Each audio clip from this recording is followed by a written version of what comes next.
Paulo encontra Priscila e Áquila em Corinto. Algum tempo depois, Paulo deixou Atenas e foi para o Corinto.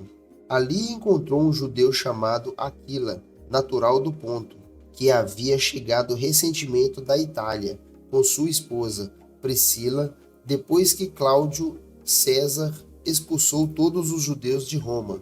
Paulo foi morar e trabalhar com eles, pois eram fabricantes de tendas, como ele. Todos os sábados, Paulo ia à sinagoga e buscava convencer tanto os judeus como gregos.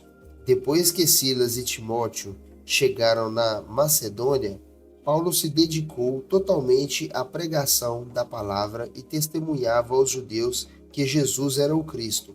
Mas, quando eles se opuseram a Paulo e o impuseram, ele sacudiu o pó da roupa e disse: "Vocês são responsáveis por sua própria destruição.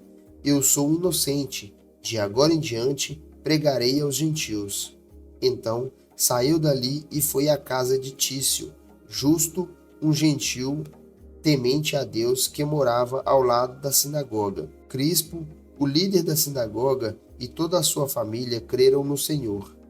Muitos outros em Corinto também ouviram Paulo, creram e foram batizados. Certa noite, o Senhor falou a Paulo numa visão: "Não tenha medo, continue a falar e não se cale, pois estou com você e ninguém o atacará, nem lhe fará mal. Portanto, muita gente nesta cidade me pertence." Então Paulo permaneceu ali 1 ano e meio ensinando a palavra de Deus. Quando Galho se tornou governador da Acácia, alguns judeus se levantaram contra Paulo e o levaram diante do governador para ser julgado. Eles o acusaram de convencer as pessoas a adorar a Deus de maneira contrária à lei judaica. Mas assim que Paulo começou a apresentar sua defesa, Galho se voltou para os acusadores e disse: "Ouçam, judeus, se sua queixa envolvesse algum delito ou crime grave, eu teria motivo para aceitar o caso. Mas, como se trata apenas de uma questão de palavras e nomes e da sua lei, resolvam isso vocês mesmos. Recuso-me a julgar essas coisas."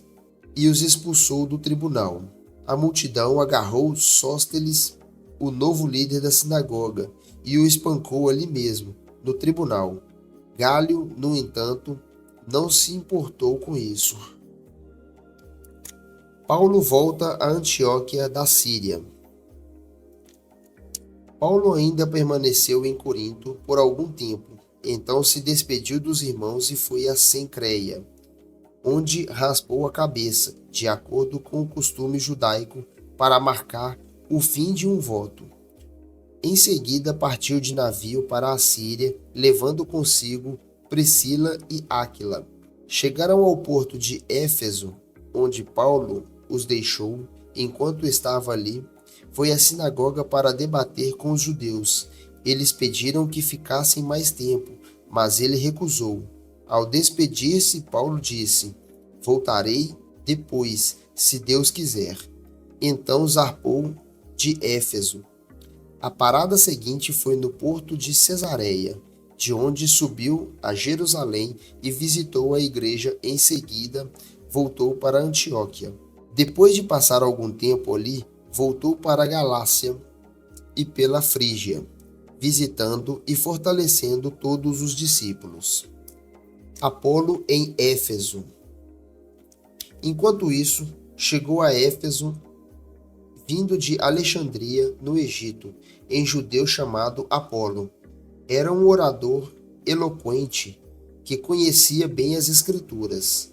Tinha sido instruído no caminho do Senhor e ensinava a respeito de Jesus com profundo entusiasmo e exatidão, embora só conhecesse o batismo de João.